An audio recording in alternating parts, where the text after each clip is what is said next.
Hey everyone, thank you so much for joining me today. My name is Laura Train Mama. Today we are having a look at this story from the Thomas and Friends collection as part of the Engine Adventures, Thomas and Bertie's Race. When a bus called Bertie came to my station one day, he thought he was faster than me. We decided to have a race to see whose wheels could roll the quickest. Thomas was waiting at a station one day when a bus pulled up next to him. "Hello," said Thomas. "Who are you?" "I'm Bertie." "Who are you?" "I'm Thomas. I run this branch line." "I took your passengers when you were stuck in the snow," said Bertie. "I've come to help today." "I don't need help from a slow coach like you," huffed Thomas. "Slow coach?" Bertie gasped. "I'll race you." They lined up together. "Ready, steady, go," said the station master, and they were off. Thomas started slowly as Bertie zoomed ahead, but Thomas didn't hurry. "Why don't you go fast? Why don't you go fast?" Annie and Clarabelle worried. "Wait and see, smiled Thomas. "He's a long way ahead," cried Clarabelle. Thomas had remembered the level crossing. The crossing gates were down. Bertie had to wait while Thomas and his carriages steamed through.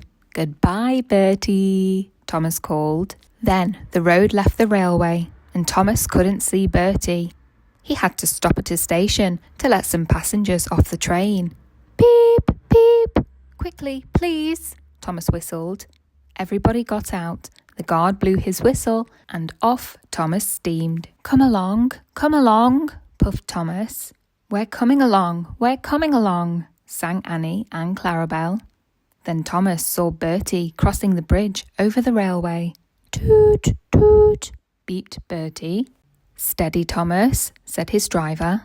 We'll beat Bertie yet, Thomas's carriages called. But there was a station ahead. As Thomas puffed in, he heard another toot, toot. "You must be tired, Thomas," Bertie teased. "I can't stop. Goodbye." Thomas reached the next station quickly, but he had to wait at a signal. "Cinders and ashes," he cried. He had a drink of water and felt much better. Then the signal dropped. "Peep, peep, we're off," Thomas whistled. Thomas smiled as he crossed the bridge. Below was Bertie, stopped at a red traffic light. But the light soon changed to green, and Bertie raced after Thomas. Brum, brum. Thomas whooshed into the last station at full speed. Bertie rolled in just behind. "We've won the race! Hooray!" Thomas smiled. His passengers cheered and clapped. "Well done, Thomas," said Bertie.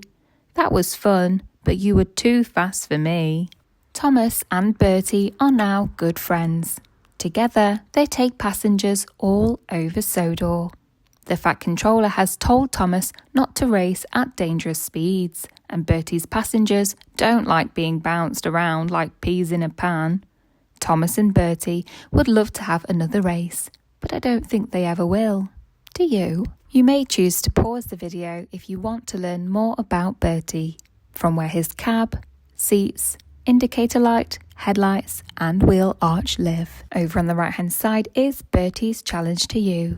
Look back through the pages of this book or rewind backwards and see if you can spot a car, a signal, cows, traffic lights and passengers. So friends, that brings us to the end of the story Thomas and Bertie's Race. I really hope that you enjoyed listening along with me today. And if you did, please don't forget to hit that like button, share with a friend, why not? You could even check you're subscribed if you want to hear future stories. And other than that, have a great day.